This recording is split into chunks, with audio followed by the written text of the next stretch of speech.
الله تعالى وبركاته كلانتي wanaagsan idilkiin baa khiyaarta barnaamijkan daawanayo ku soo dhawaada barnaamij aad u qurux badan oo jaaliyada reer Puntland ee magacooda lagu magacaabo Puntland Diaspora Forum ee ku dhaqan dalka Jarmalka ay ku diyaariyeen sanad guuradii koobaad ee ka soo wareegtay maalintii la aasaasay ururkaasi. barnaamijkeena si uu noogu noqdo kulan qeyr qaba aayadaha Quraanka Kariimka ah oo inoo aqriyo Sheikh Ahmed Dinash.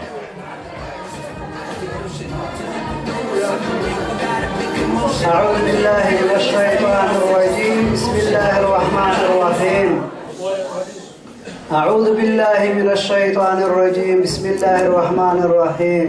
والتين والزيتون وطور سينين وهذا البلد الأمين لقد خلقنا الإنسان في أحسن تقويم ثم رددناه أسفل السافلين إلا الذين آمنوا وعملوا الصالحات فلهم أجر غير ممنون فما يكذبك بعد بالدين أليس الله بأحكم الحاكمين صدق الله العظيم وحاي قدرة يا واليال كلمات كآيات عن سوق هذا المي إلهي فضل إيسا هي قيمها إلهي هاي دين إسلام كإلهي هاي وفق بلا آذن كاه وإنه قراء وحاو هذا كذا شيء وحاو هذا شيء إلهي وحنا أبوري وحاو حيتا هاي إلهينا هاي أحسن الخالقين إتو أبوري إتو أفضل بضان أيو إلهي نقدقي هذا الأساس يتهاينا إلى آدم مدينة أولنا إلهي وحقوق أبوري نبي آدم كو أبوري هاي واحد لو سجوده أو لو سجود إلهي عن هين بتشيره هذا إلهي ملائكتي سي إبليس كي وكحنا قينا وحوفري إنه سجوده يعني وحدي أنا أموري بلا آدم قبل آدم ألوكو أموره وأنفت إذا أنجليه فقعوا له ساجدين إلى سجودين ما الذي كربا سيدا دراد كرامة إلهي نسيي ayaa waxaan ku bedelnay inuu ilaahay markuu yiri boqolaha hadlay malaa'iktii oo uu yiri inni jaa'ilu khalifa fil ardi qaalu ataj'alu man yusfiku dimaa madad baa oo abuuraysa baaliyay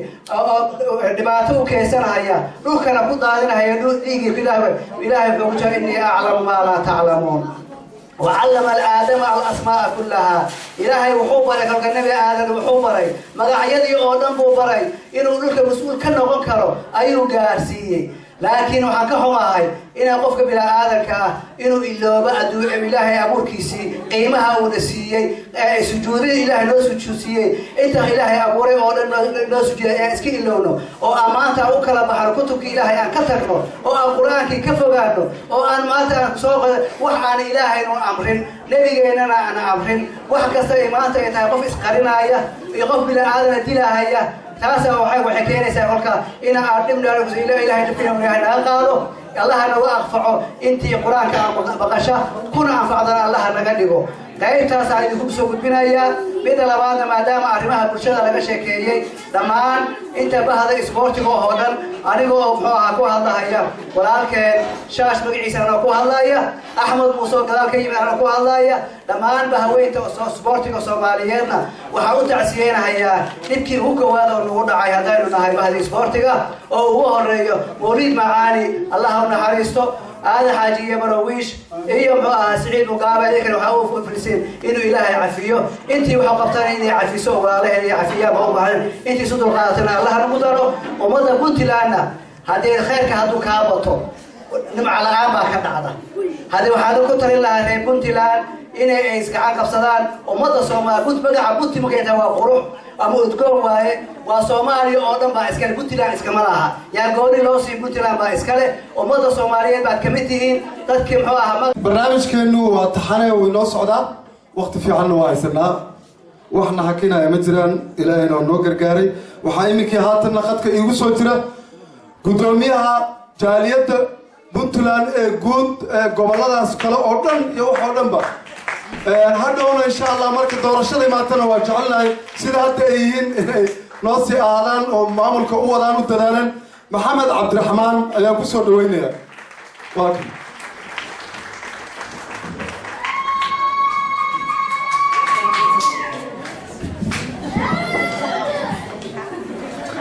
مدنية مروي دليري وعيين دمانتي وهذه السلام يا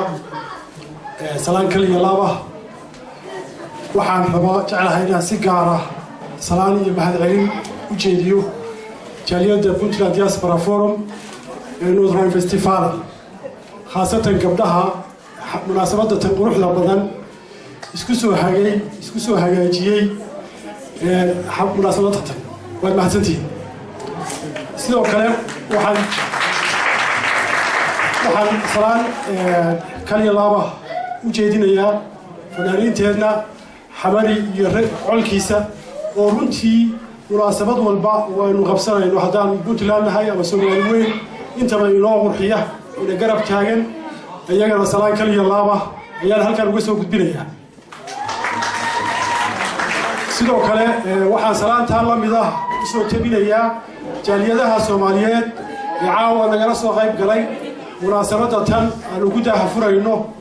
ururka Puntland Diaspora Forum walaalayaal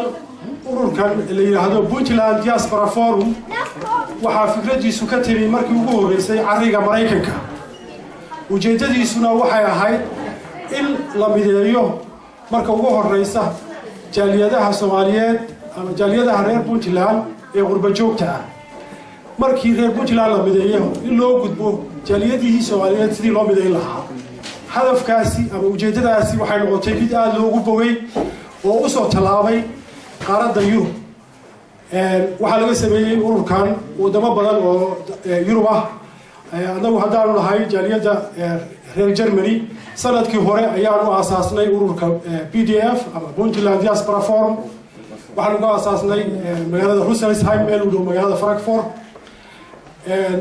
run ahaantii waxyaalahaanu qabanay ilaa iyo sanadka waxaa ugu weynaa munaasabadii ama sanad guuradii 13aad ee asaaska Puntland ka soo wareegatay waanu ku qabanay magaalada Heidelberg talaabada labaad waa ururku qaaday waxa ama aan leeyahay waa ugu weyn tahay waxyaalihii ururku qabtay waxa weeye inaanu 16 gobol ama 16 state ee Jarmalku ka kooban yahay aanu isku daynay inaanu ogaano isbarano dadka jaaliyadda ka mid ah ee ku nool inaanu samayno xog ururin ama tirakoob waxa kale oo iyadana la oran karaa waa arrin wax ku ool ah inaanu jaaliyadda gaarsiinay gobolada kale ee Puntland ee Jarmalka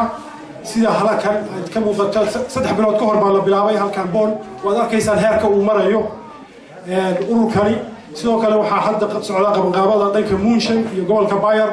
oo iyadana jaaliyadda qayb ka mid ah laga furayo insha Allah waxaan rajaynaynaa in 16 gobol ay wada gaaro ururku haddii alla idmo markii aanu jaaliyadda midaynana aan u gudubno jaaliyadii Soomaali weyn siday ku midayn lahayd waxa kale oo isleeyahay wax weyn weeye oo ururku qabtay waxa weeye qaabkii sharci marinta ama aqoonsiga oo ururku ku guuleystay ilaa aqoonsado maanta ururka PDF waa far'ayn wuxuu sitaa ayga taraagada far'ayn weeye waa urur ka diiwaan gashan dalka Jarmalka taasna waxaan isleeyahay waa arrin weyn oo talaabo weyn oo ururku hore u qaaday inta markaa kaga baxo waxqabadkii ururka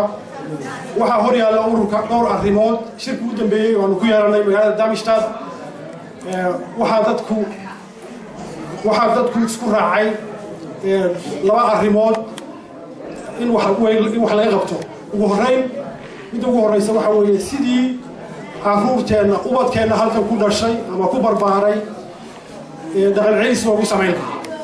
sidii loo bari lahaa afkooda hooyo diintooda iyo dhaqankooda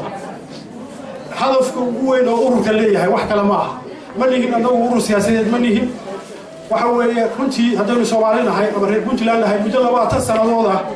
ayaanu ku soo jirnay oo burbur iyo dib u dhac adduunkii baynu ka harray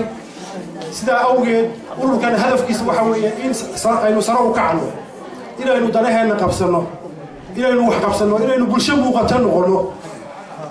hadafkiisu intaa weeye kow marka ugu horeysa ubadkeena halkan ku dhashay inaynu dhaqan celis u samayno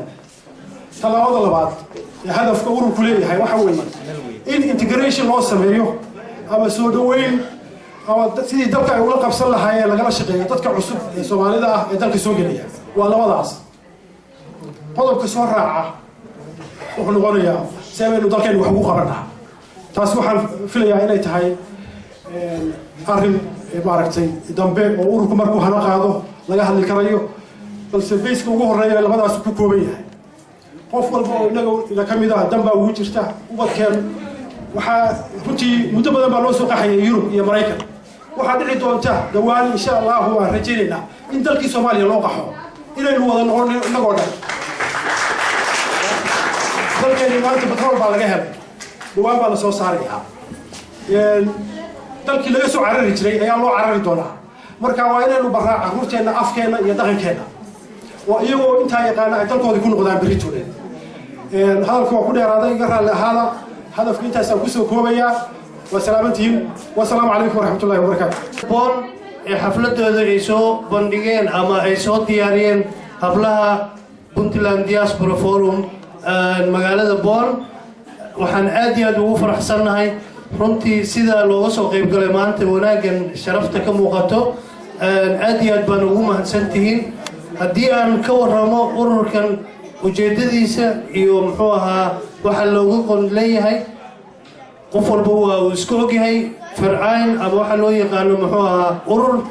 ujeedadiisu waa badan tahay yacni runtiina waxaa loo baahan yahay in Soomaalida oo dhan sida macnaha farcaynada ay u shaqeeyaan ama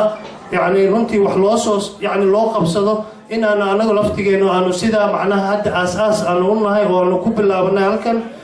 waxaanu doonaynaa in aanu runtii aan ka qayb qaadano ama qayb weyn aan ka galno sidii carruurta xagga dumarka iyo xagga muxuu ahaa dadka Soomaaliya ku dhibaataysan sida carruurta oo aan mashruuc u furnay oo ah mashruuca agoonta device kinda waxaanu u bilownay in aanu aruurino shilin qofkii ka badan bixin kara waa ku mahadsan yahay runtii